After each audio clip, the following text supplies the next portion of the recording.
সবসময় কিন্তু রেস্টুরেন্টে যাওয়া পসিবল হয় না, তবে মন চায় রেস্টুরেন্টের খাবারগুলো যখন তখনই যদি হাতের কাছে পাওয়া যেত তাহলে ততই না ভালো হতো। তো হঠাৎ করে আজকে আমার হোয়াইট সস পাস্তা খেতে ইচ্ছে হয়েছিল। আমার মতো আপনাদেরও যদি এইরকম রেস্টুরেন্টের খাবার যখন তখন খেতে ইচ্ছে হয় তাহলে আজকের রেসিপিটা ফলো করে আপনারাও কিন্তু অল্প সময়ে অল্প উপকরণেই বানিয়ে নিতে পারবেন এইরকম মজাদার ক্রিমি স্টাইলের হোয়াইট সস পাস্তা।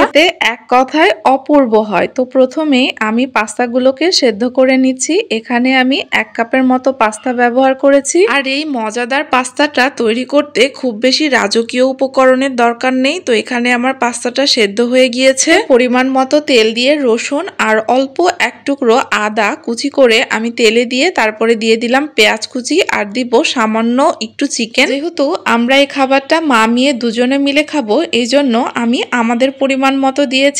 আর এখানে দিয়ে দিলাম পাস্তার মশলাটা আর দিতে হবে স্বাদ মতো লবণ। বিশ্বাস করেন এখানে আর অন্য কোনো মশলা দেওয়ার কোনো দরকার নেই। পাস্তার মশলাটা দিয়ে তারপরে সামান্য পরিমাণ একটু জল দিয়ে কষিয়ে নিয়ে দিতে হবে পাস্তাগুলো। আপনারা যদি এই খাবারটা বাসাতে বানিয়ে না খান তাহলে বুঝতেই পারবেন না এত অল্প উপকরণে এত সুস্বাদু খাবার বাসাতেই তৈরি করা যায়। পাস্তা একদম রেডি। এবারে তৈরি করব হোয়াইট সস। কড়াইতে পরিমাণ মতো ঘি দিয়ে দিচ্ছি। এখানে ঘির পরিবর্তে বাটারও ব্যবহার করা যায়। আমার হাতের কাছে আজকে বাটার ছিল না, তো ঘিটা গরম হয়ে গেলে বড় চামচের 1 চামচ ময়দা আমি এর মধ্যে দিয়ে সুন্দর মতো ভেজে নিচ্ছি। খুব বেশি কড়া করে ময়দাটা ভাজা যাবে না, তাহলে কিন্তু সসটা দেখতে ভালো হবে না। এবার দিয়ে দিলাম 1 কাপ তরল দুধ। অবশ্যই ফুল ক্রিম দুধটাই দিতে হবে। তারপর দিয়ে দিলাম চিলি ফ্লেক্স। আপনারা লক্ষ্য করেছেন কিনা জানি না, আমি কিন্তু পাস্তা রান্না করার সময় কোনো প্রকারের মরিচ ব্যবহার করি নাই। এই পাস্তাটা আমার কাছে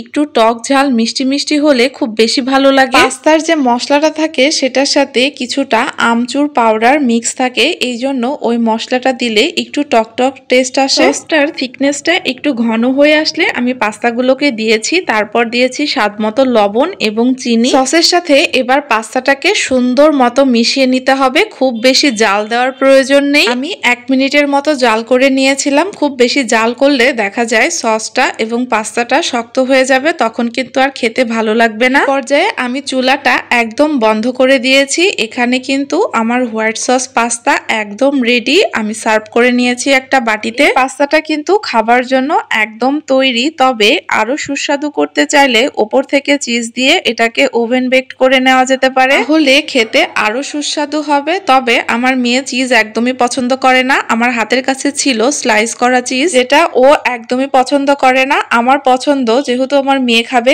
এই জন্য আমি আর চিজ দিয়ে এটাকে বেক করলাম না। এই পাস্তাটা খেতে এমনি অনেক সুস্বাদু হয়েছিল। জানি না আপনারা দেখে কতটা বুঝতে পারছেন, এতটা ক্রিমি টেক্সচারের এই খাবারটা আমি রেস্টুরেন্টে খেতে গেলে এমন একটা বাটিতে যদি আমাকে সার্ভ করতো তাহলে দাম নিত হয়তো 300 থেকে 350 টাকা। কিন্তু কত অল্প খরচে আমি বাসাতেই বানিয়ে নিলাম। আর বাসার খাবার তো সব সময় সেরার সেরা। হাতে যদি আপনাদের সময় থাকে তাহলে অবশ্যই বানিয়ে নেবেন এইভাবে হোয়াইট সস পাস্তা। তো কেমন লাগলো রেসিপিটি?